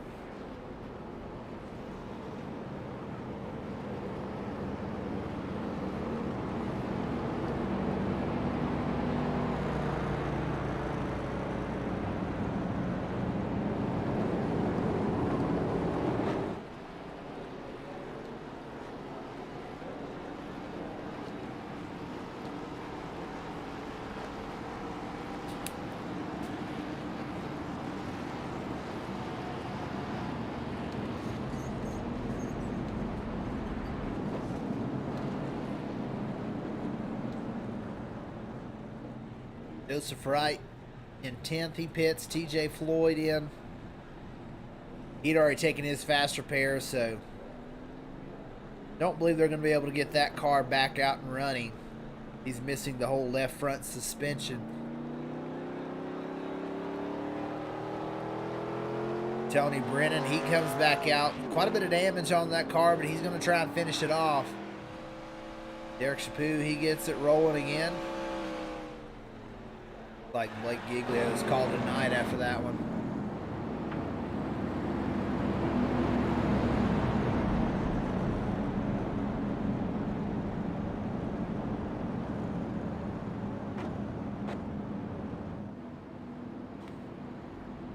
I tell you, man, we've had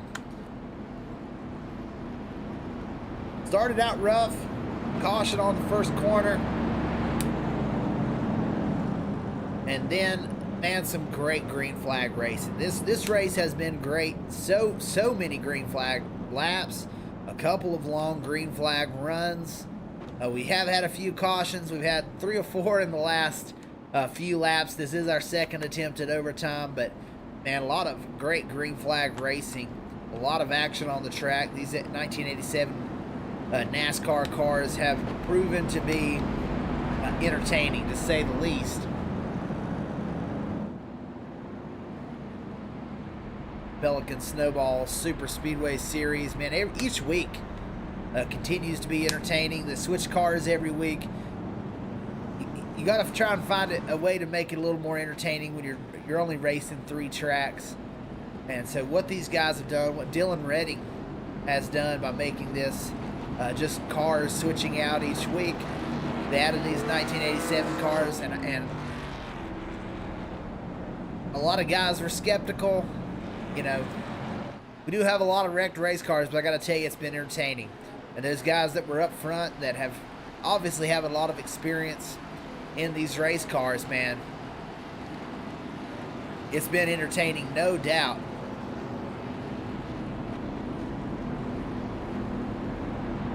A lot of side-by-side racing.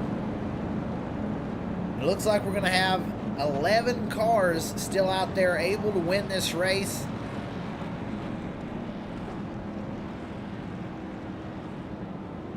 Not sure how many have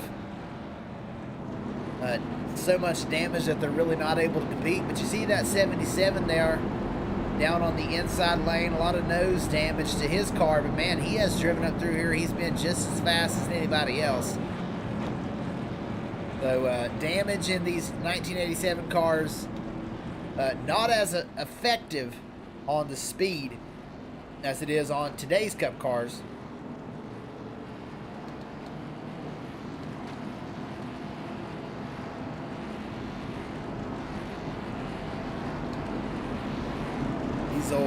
These old cars are quite durable.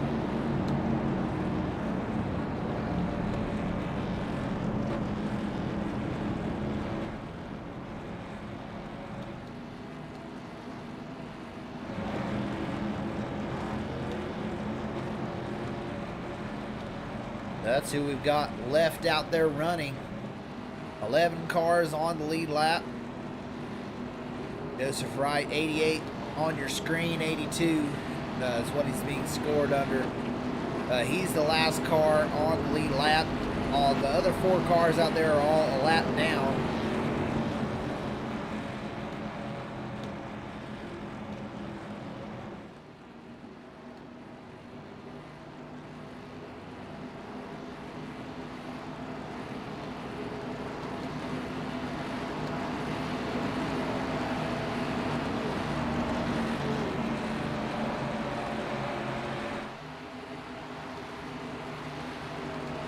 Colin Williams has had a lot of experience on these restarts.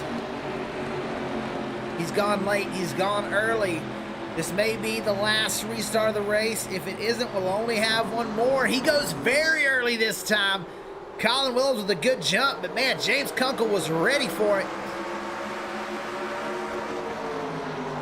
And he goes right along with him.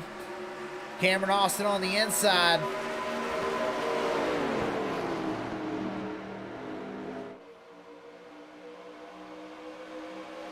A big run, and where's Cameron Austin gonna go with it? Right to the rear bumper of the 17. Now he jumps to the outside. Tyler Lugo victory with a big push to the back of Willems.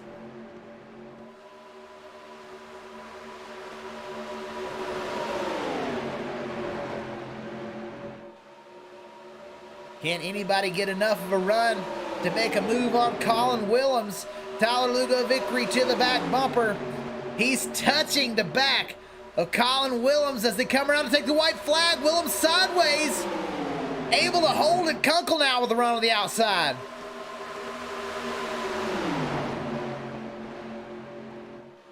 And they're 3 wide for second as James Kunkel leads us around the last lap. Steve Loving goes around sideways back in the back.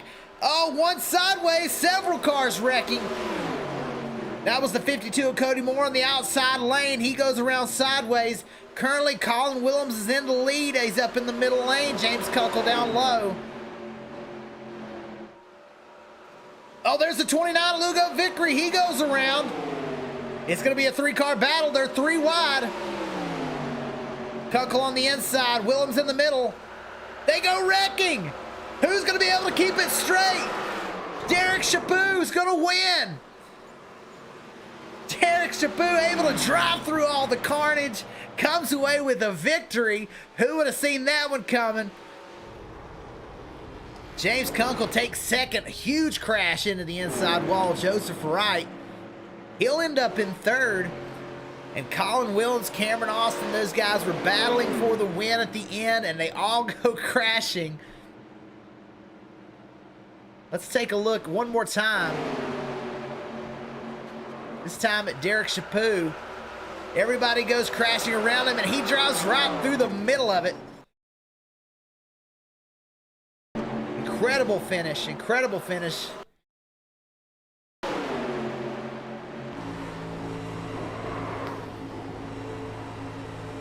Several cars, just so much damage. Those guys were 3 wide. 48 come up, everyone got sideways, and man, what an evasive maneuver. Like Derek Chaput.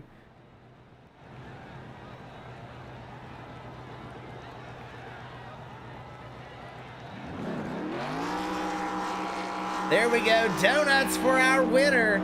The 37 of Derek Chaput with such an evasive maneuver at the end.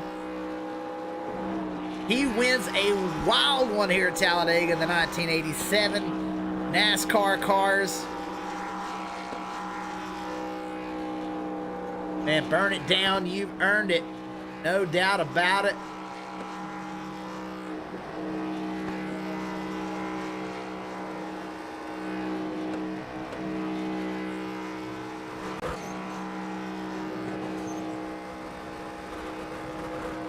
He is burning it out.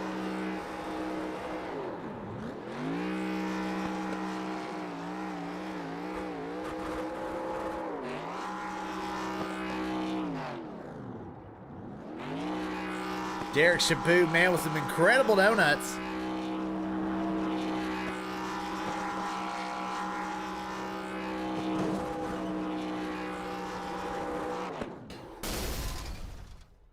He blows it up. Let's see if we can get a word from our 3rd place finisher, Joseph Wright.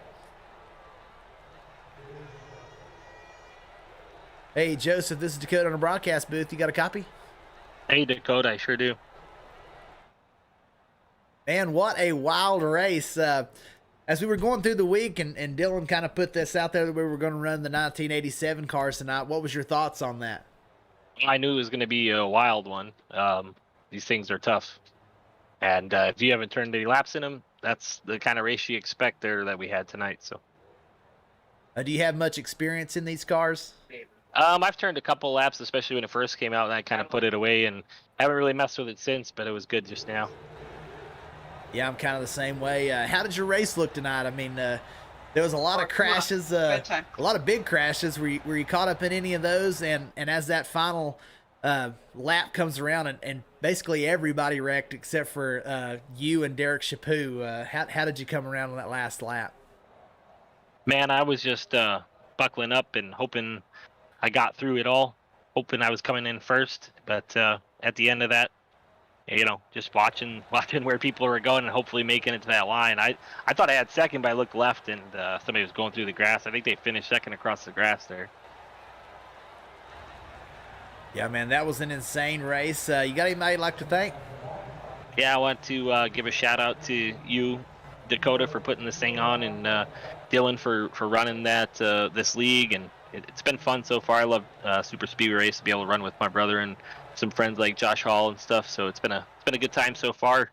And yeah, intensity broadcasted, but I don't want to call that out during your broadcast. But well, I got to give them a shout out. I got to give them a shout out.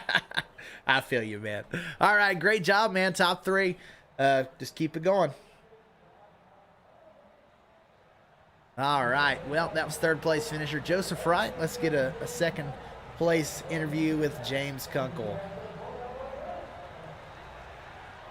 Hey, James, this is Dakota in the broadcast booth. You got a copy? Yes, sir. Hey, man, wild race. You got out front there at the end, and mayhem the whole last lap. Really, the whole race was mayhem. But you found your way up there into the lead. Take us through the at least the tri-oval there at the end and your view on that. Well, it was all me. I mean, in these cars, I don't know, you got to let off going into the turns, including the tri-oval here. You just push up. And I saw, I think it was Colin, just in my mirror, and I saw I had a nose on him, so I was just sitting it. And it didn't stick, so I feel bad for that, but that's what happened. Yeah, and you go sliding sideways, kind of like off screen of the camera. You're down on the inside lane, and you're able to take home 2nd. How did your race go? Were you involved in any other incidents? No, I stayed clean. Ran 5th to 10th all night. I mean, I'm stoked with 2nd, even though I was that close to winning. I'd like to take home the win, but I was not excited coming into this race because I don't really run these cars much. But I figured it out and just went and stayed out of trouble and was there at the end. Man, that was a great finish and a great last lap. You got out there and, man, a lot of leading going on. So you got anybody you'd like to thank? Yeah, I want to thank you for coming in and broadcasting this. I know it was a lot of work. Dylan for putting this together. I got to thank my wife for letting me do all this iRacing throughout the week, and just everybody that's in the league that's racing clean. I appreciate it. Have fun. All righty, James. Appreciate you, and a great finish tonight. Thank you. That was 2nd place finisher. Now let's see if we can get a word with our winner, Derek Chaput.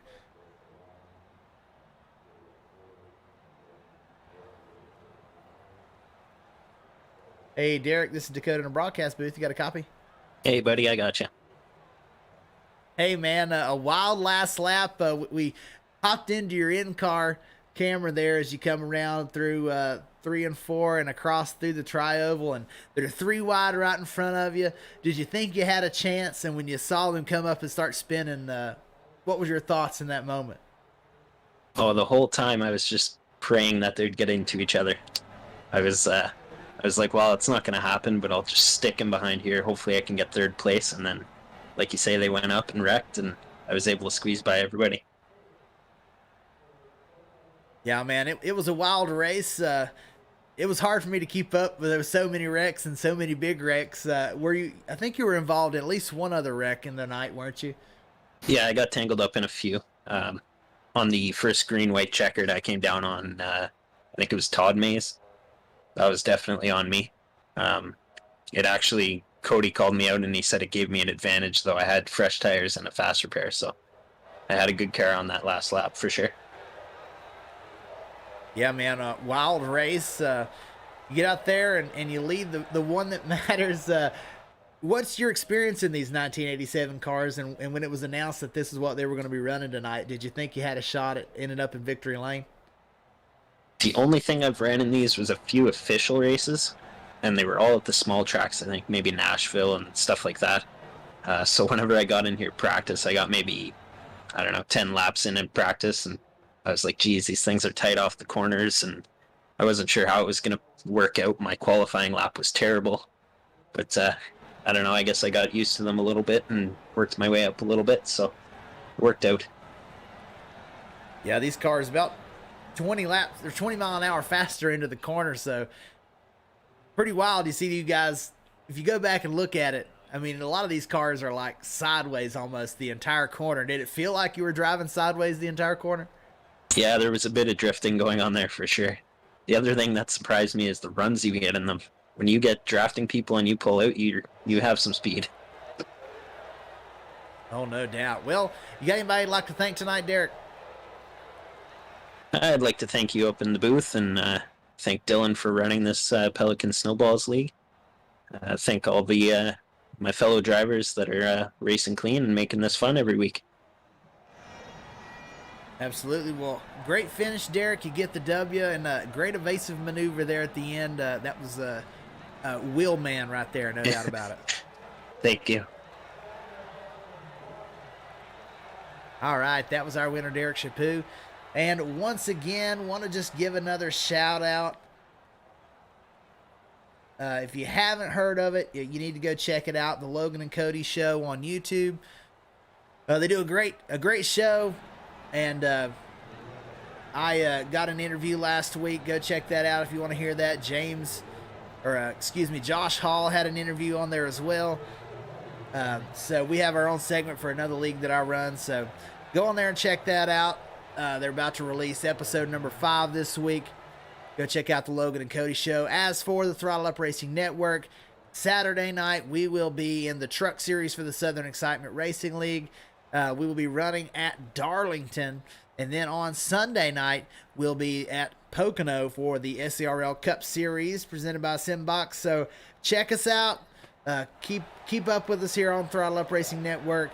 And appreciate Dylan and Pelican Snowballs for sponsoring our race tonight. And appreciate everybody for stopping by.